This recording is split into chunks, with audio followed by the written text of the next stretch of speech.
more. Hello everyone, in this video I am going to show you how to fix some keys are not working on laptop keyboard. Open Start menu.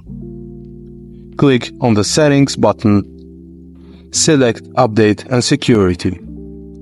Click on Troubleshoot and then choose Keyboard from the list.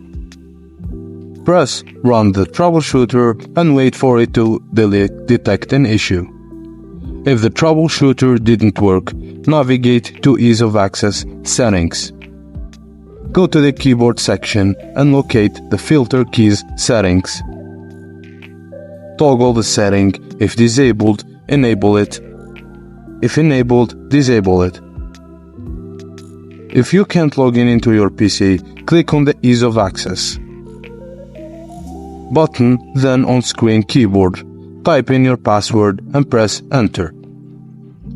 Open Start, click on Settings, go to Ease of Access, then the Keyboard section, and enable Use the Screen Keyboard. Open Start, type Device Manager and open it. Expand the Keyboard section, right-click on your keyboard and then select Update Driver. Choose Browse My Computer for driver software.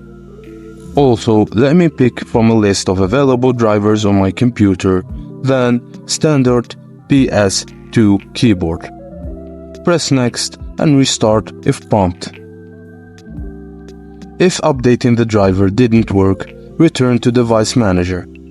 Right-click on your keyboard and then select Unistyle Device. Confirm and restart if prompt. If the issue persists, open Start and type Task Scheduler and open it.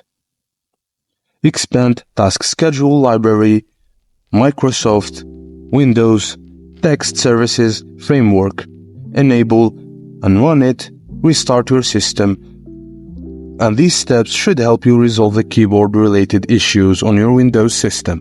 Thank you guys for watching, and please don't forget to like and subscribe for more.